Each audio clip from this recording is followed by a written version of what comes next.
All right, let's jump right in. We're looking at a high energy analysis report on Applied Digital Corporation, that's APLD, right after its massive 16% gain in a single day. A huge move. So the core idea here, it seems, is positioning APLD as the, quote, backbone of the AI revolution. Basically, they build the high-performance data centers that are essential for NVIDIA's chips. Which is an incredible premise. Taps right into the biggest market narrative out there. It does. It feels very timely. It is. But I think while the analysis report successfully identifies this powerful market trend, the argument for why APLD will capitalize on it, it needs a bit more specificity to really maximize its impact. Okay, I see where you're going. That line about demand for AI infrastructure is infinite right now. It's powerful for sure. It hooks you. It's a great hook. But that same infinite demand applies to a lot of players in this space. So we're kind of left wondering what the differentiating factor is. Exactly. The weakness is that it leans a little too heavily on that sector-wide tailwind. It opens up a gap in the fundamental case because we need to know why APLD is the better bet, compared to its competitors.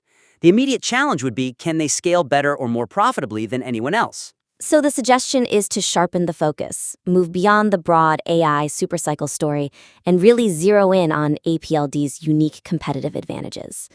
How do we do that without, drowning the analysis in technical jargon? I think it's about finding data that isolates their operational edge.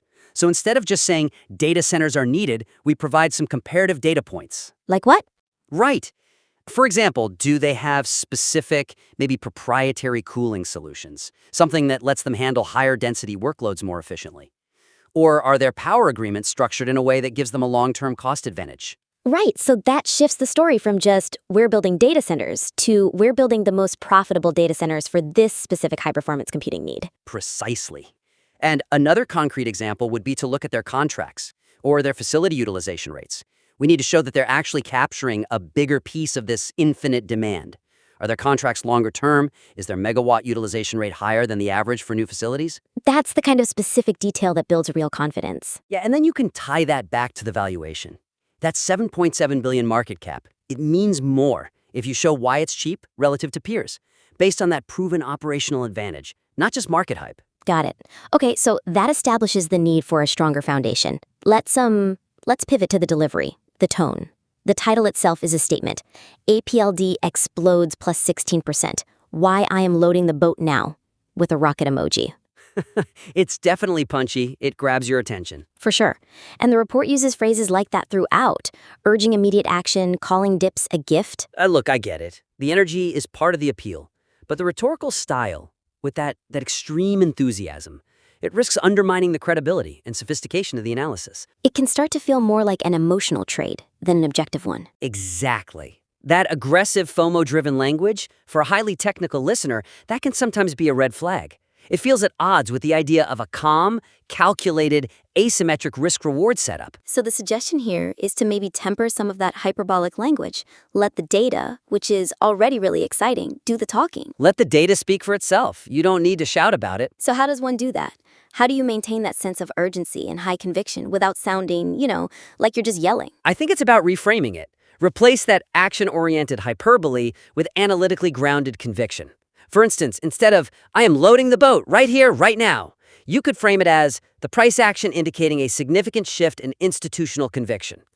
So you're not just sharing your personal trade, you're documenting a confirmed market trend. You're using objective language to convey that same confidence, yes. And we can do the same thing with the technicals.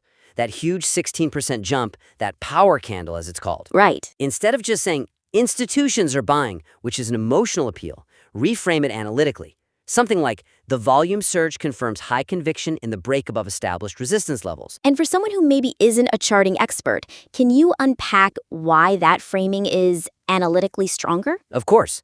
When you see a big move on high volume breaking a key resistance level, it's a signal. It means a huge amount of capital, likely from institutions, has absorbed all the sellers at that price. So by saying it that way, you're not just saying, I feel good about this. You're saying the market itself is validating our fundamental thesis. It keeps the energy, but really boosts the perceived expertise. Okay, that makes perfect sense. Let's move to the technical setup itself then. The analysis does a great job laying out the key levels. Support at $24, resistance around 30. Very clear. Super clear. But then it jumps. It goes from that strong close at $27.85 straight to a long-term price target of over $40, citing analyst targets. And that's a huge move, almost 50% upside. So the question is, how do we justify that fundamentally within the report itself? The analysis needs to more explicitly bridge the gap between that short-term technical breakout and the ambitious long-term fundamental target. Yeah, I see the weakness there. It's a structural issue. It just sort of leaps from the chart to the target, and it relies on external analyst figures to do the heavy lifting. That lacks the independent justification you'd want in a robust piece of analysis. It really does. So the suggestion is to integrate the fundamental drivers of that $40 plus target right into the technical discussion. We need to make it clear that the technical breakout is being validated by a specific internal valuation. Tell the person why that $40 ceiling is logical, not just a number someone else came up with. Yes, if clearing that $24 level is the technical trigger, then the analysis needs to provide a brief, maybe internally calculated, valuation metric that shows how getting to $40 is actually achievable. So for a high-growth company like APLD, what's the right metric to anchor that target to? Is it PE? Probably not forward PE, since they're in such a high-growth build-out phase.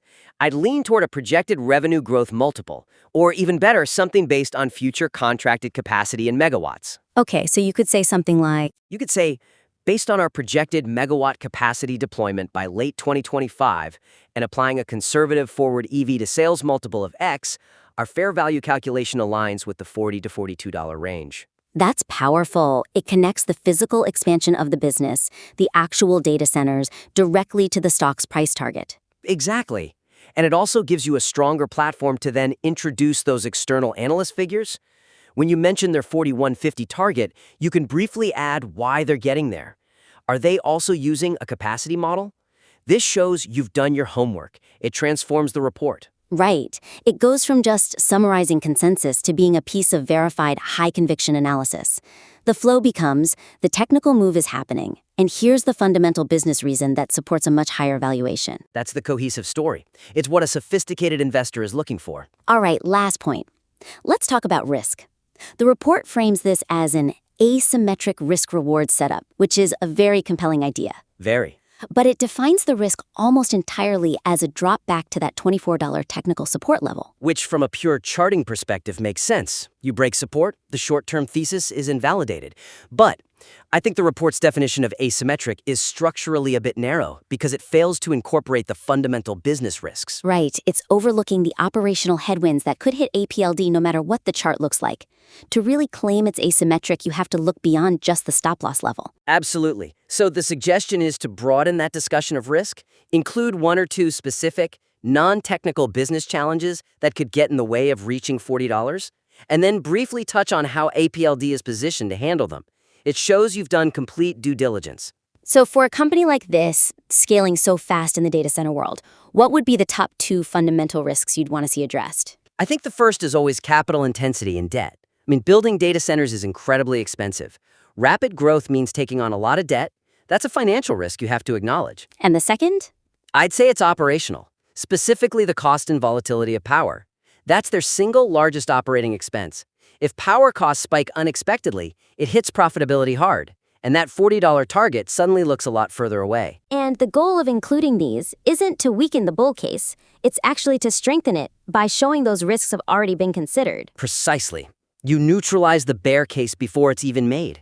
By bringing up a risk and then dismissing it with evidence, you build so much more conviction. For instance, you could say something like, while APLD's debt is high due to expansion, projected cash flow from newly signed long-term contracts provides clear coverage, mitigating any immediate concerns. That's perfect. It takes a known risk, the debt, and reframes it as a necessary and, more importantly, a mitigated part of the growth story. It shows you've looked at the whole picture. An asymmetric profile is only credible if you fully considered the business model's downside, not just the technical entry point. This has been incredibly helpful.